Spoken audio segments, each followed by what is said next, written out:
먼저 오늘의 주인공 가족의 소통 모습을 관찰 카메라를 통해 확인해 보시죠. 저녁 8시, 준우는 늦은 시간까지 학교의 보충 수업을 마치고 집에 들어왔습니다. 아빠, 나왔어. 준우야, 왔어?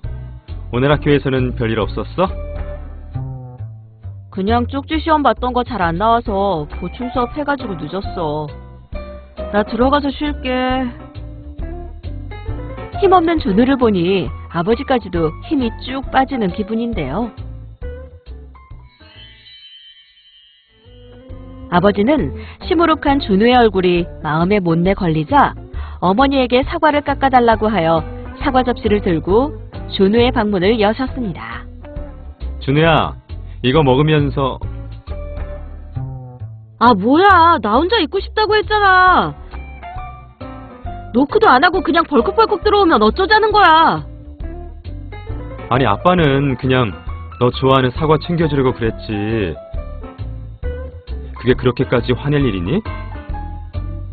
아, 아빠는 맨날 자기 맘대로잖아. 아니, 아무리 그래도 그렇지.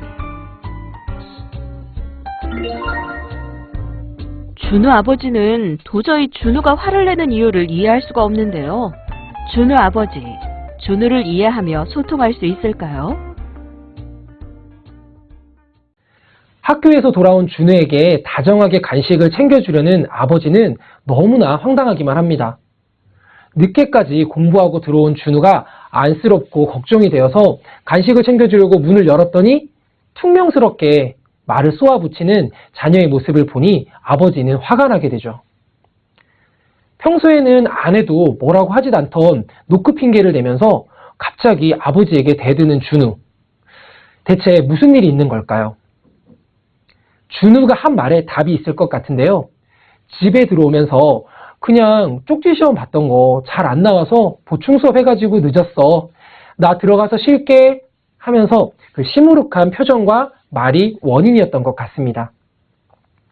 아빠의 입장에서는 걱정이 되는 마음이 들지만 또 준우의 입장에서는 기분이 좋지 않기 때문에 정말 혼자 있고 싶은 마음을 표현한 거죠.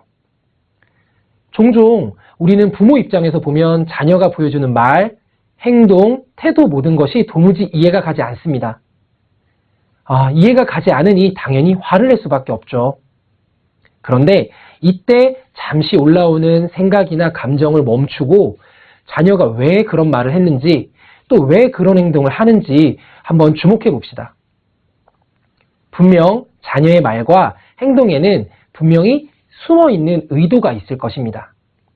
따라서 이번 시간에는 자녀의 숨은 속마음을 이해하는 공감 소통법에 대해 알아보도록 하겠습니다.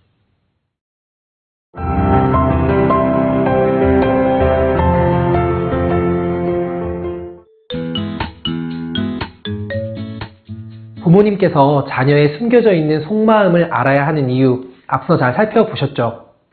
부모님께서 자녀의 마음을 먼저 알아주신다면 아마 자녀들은 부모님의 진정으로 자신을 이해하고 있고 공감해주고 있다는 생각에 자녀 역시 부모님의 마음을 헤아리기 위해 노력할 것입니다. 또한 부모, 자녀 모두 서로의 마음을 존중하고 배려하는 마음가짐으로 소통하게 될 것이죠. 따라서 부모님들께서 먼저 자녀의 속마음을 발견하실 수 있도록 노력을 하셔야 되는데요. 하지만 대부분 부모님들께서 자녀의 진정한 속마음을 발견하시기에는 많은 어려움을 느낄 수밖에 없습니다. 다음의 사례를 보면서 자녀의 속마음이 무엇인지 함께 이야기 나눠보도록 하겠습니다.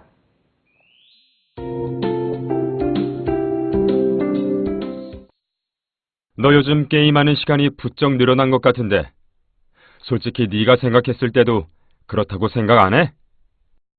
아, 그게 아니라 요즘 친구들 사이에서 이게 가장 인기 있는 게임이거든. 이거 안 하면 친구들이 끼워주지도 않아.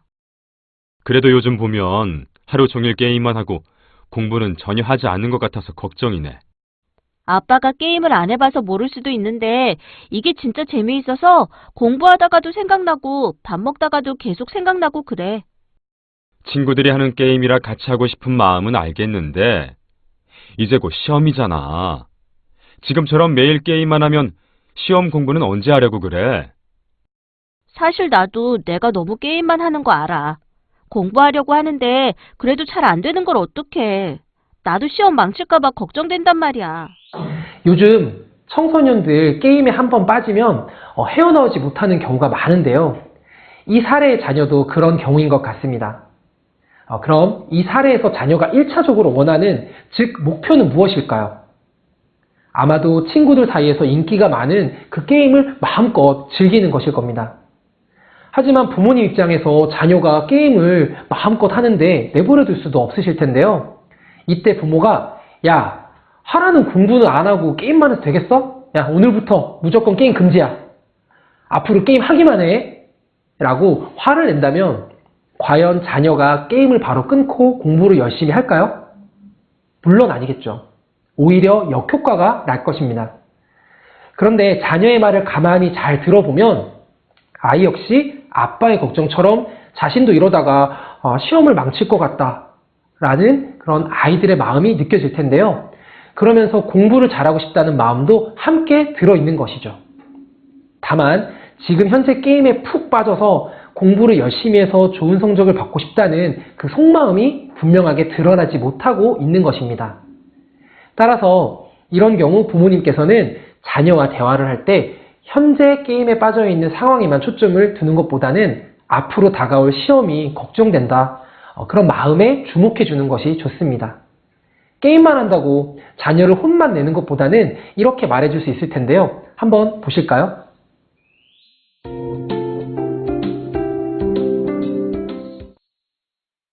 아빠도 네 생각처럼 네가 게임하는 시간이 너무 길어지면 공부할 시간도 줄어들고 그러다 보면 시험을 망칠까 봐 걱정이 되네. 그래도 우리 딸이 게임만 하다가 시험을 망칠까 봐 걱정이 된다는 건 지금 게임만 하는 게 별로 도움이 되지 않는다는 걸 스스로 느끼는 것 같아. 곰곰이 생각해 보니까 우리 딸도 열심히 공부해서 시험을 잘 보고 좋은 성적을 받고 싶다는 마음인 것 같은데 어때? 혹시 그런 마음이라면 앞으로 어떻게 하면 좋을지 아빠랑 같이 좋은 방법을 한번 찾아보도록 하자. 자, 어떠신가요? 보신 것처럼 자녀의 마음 깊은 곳에 열심히 공부해서 좋은 결과를 얻고 싶어하는 자녀의 속마음에 대해 부모님께서 반응을 해주신다면 서로 화만 내고 싸우는 상황보다는 보다 긍정적인 방향으로 고민할 수 있는 기회를 가지게 될 것입니다. 특히 자신이 게임만 하고 싶은 것이 아니라 시험도 잘 보고 싶다는 자녀의 속마음을 부모로부터 지지받았다고 자녀가 느낀다면 아마 자녀는 자신의 지금 태도보다 행동에 대해 다시 한번 돌아보는 경험을 할 수 있습니다. 더 나아가 한동안 게임만 해서 당연히 크게 혼날 줄 알았는데 혼나기보다는 앞으로 어떻게 했으면 좋겠다는 마음에 공감을 받게 되면서 자녀는 오히려 부모와 좀 더 가깝게 소통할 수 있을 것입니다. 그럼 앞서 보신 사례처럼 부모님께서 자녀의 속마음을 발견하여 공감할 수 있는 소통을 하려면 부모님 스스로 자녀의 속마음을 발견하기 위한 충분한 노력을 하셔야 할 텐데요. 이때 기억해야 할 점은 다음과 같습니다. 부모님께서는 먼저 자녀에 대한 마음을 비우는 행동을 하셔야 합니다. 이 말의 의미는 기존의 자녀에 대한 편견이나 선입견을 버려야 한다는 것입니다. 부모님들이 자녀의 행동을 보면서 아유, 우리 애는 원래 그래 또는 쟤가 저런 애가 아닌데 왜 저러는 거야 라는 생각으로 기존의 부모님들이 자녀에게 갖고 있는 사고방식을 버리지 못하는 경우가 많죠. 이렇게 되면 자녀의 모든 행동을 당연히 그런 것이라고 치부할 수밖에 없고 그렇기에 자녀의 진정한 속마음을 파악하는 것은 어렵게 됩니다. 다음으로는 자녀와 대화를 할 때 자녀의 말과 행동에 집중을 해야 합니다. 평소에 하던 대로 자녀의 말을 무심코 넘어가는 등의 행동은 하지 않도록 주의가 필요한데요. 이때 앞선 차시에서 학습했던 적극적 경청을 최대한 활용하여 대화하는 것이 좋습니다. 이렇게 어느 정도 대화가 무르익었으면 자녀의 이야기를 들으면서 부모님 자신에게 질문을 한번 던져보는 것이 필요하죠. 저 말의 행동과 의미를 내가 정확히 이해한 걸까? 저 말과 행동에 대해 내가 생각하는 논리가 아니라 우리 자녀가, 우리 아이가 말하는 논리대로 충분히 생각해 봤을까? 저 말을 통해서 우리 아이가 진정으로 원하는 것은 무엇일까? 라고 말이죠. 그럼 이러한 사항들을 바탕으로 다시 한번 자녀의 속마음을 발견한 사례를 살펴볼까요?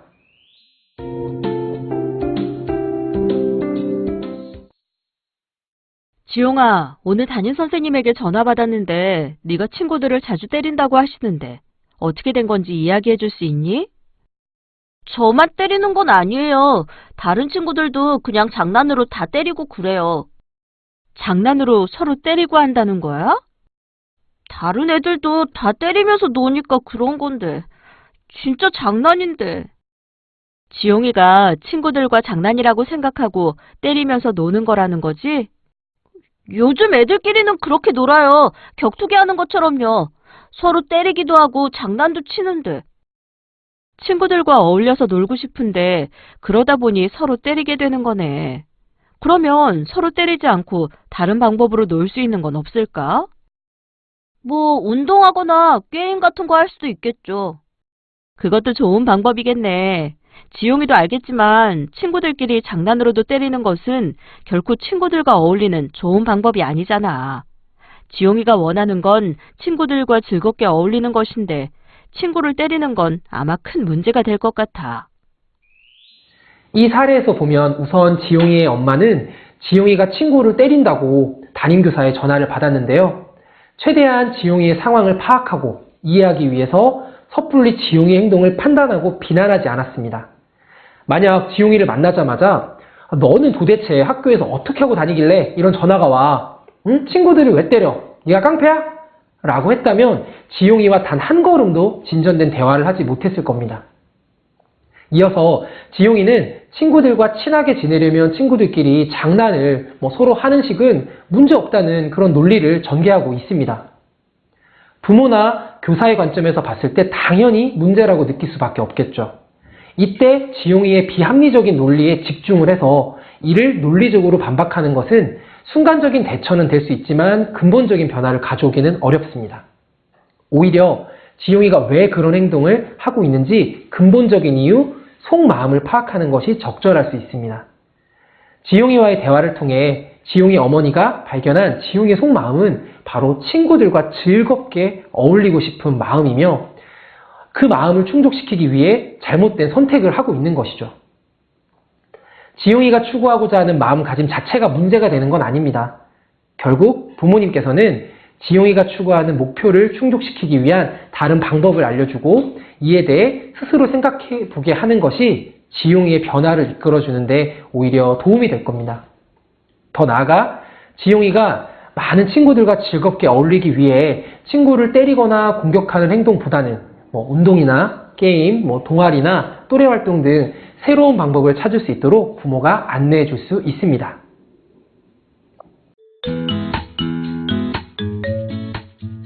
구슬이 서말이라도 꿰어야 보배라는 속담이 있습니다. 이 속담은 아무리 훌륭하고 좋은 것이라도 다듬고 갈고 닦아야 가치가 있음을 비유적으로 표현한 말인데요. 지금까지 살펴본 속마음 발견하는 공감대화법을 바탕으로 이제는 자녀의 속마음을 발견하는 연습을 해보도록 하겠습니다. 먼저 소라와 소라 어머니 사례를 보시죠.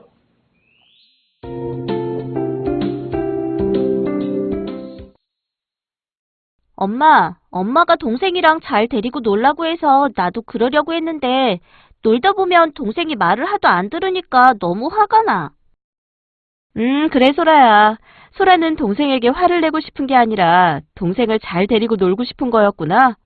동생을 잘 데리고 놀고 싶은데 동생이 말을 안 들어서 화를 냈던 거였네.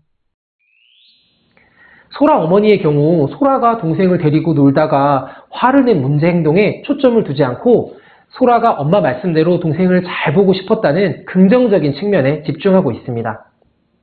자녀의 숨겨진 마음에 잘 반응하기 위해서는 이처럼 부정적인 면보다는 긍정적인 면을 적극적으로 집중하는 것이 좋습니다. 다음으로 용준이와 아버지의 경우를 한번 살펴보겠습니다.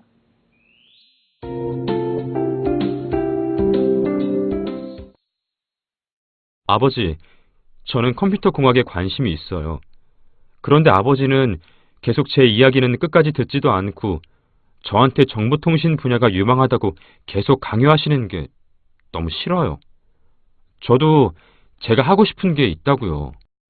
용준아, 아빠는 용진이 네가 정말로 컴퓨터 공학에 관심이 많은지 잘 몰랐어.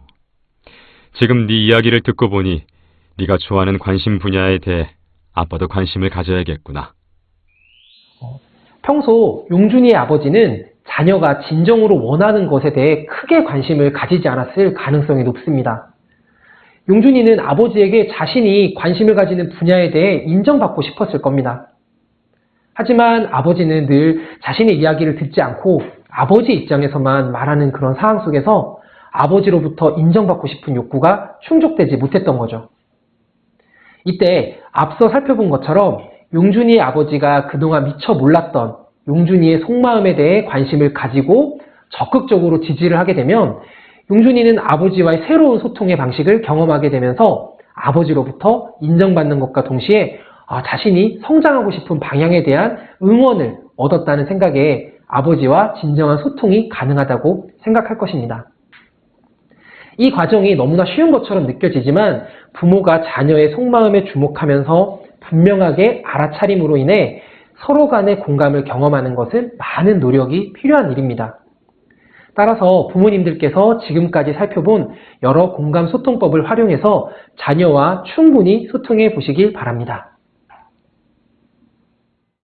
준호가 그냥 쉰다고 말하면서 방으로 들어간 이유가 뭐지? 너무 늦게 집에 들어와서 빨리 자고 싶다는 걸까?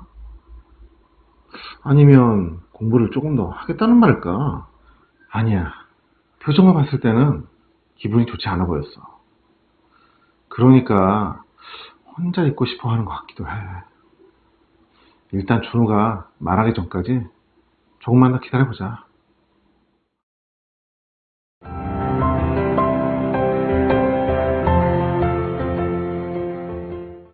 저는 초등학교 3학년 아이를 둔 학부모입니다. 어느 날 우리 딸아이 담임 선생님에게 전화가 왔더라고요. 아람이가 옷에다 실수로 해서 갈아입을 옷을 들고 학교에 와줄 수 있냐고 말이죠. 솔직히 저는 생각지도 못한 전화에 엄청 당황스러우면서도 한편으로는 화가 났습니다. 3학년이나 되면서 화장실도 제대로 못 가는 게 너무 창피하고 낯뜨겁더라고요. 아이에 대한 책망, 선생님에 대한 송구스러움, 학교까지 옷을 챙겨서 갈아입힐 것 등을 생각하다 보니까 짜증이 났었습니다. 그러나 학교에 도착해서 아람이에게 자초지종 듣고 보니 아이의 마음을 이해할 수 있었습니다. 화장실은 꼭 쉬는 시간에만 다녀와야 한다. 나는 선생님의 엄한 말씀이 있어서 수업 시간에 화장실을 가고 싶다고 말할 수 없었다는 아람이 말을 듣고 저는 아이를 꼭 안아주며 말했습니다. 아람이는 선생님과의 약속은 반드시 지키겠다는 아름다운 마음씨를 가졌구나. 약속을 지키려는 아람이의 의지와 1시간 동안 참아내고자 했던 인내심을 엄마는 너무나 네가 대견스럽고 자랑스러워. 괜찮아. 라고 말해주었죠. 이번 기회를 계기로 아이가 왜 그런 행동을 하는지에 대해서 다시 한번 생각해보는 시간이 되었습니다.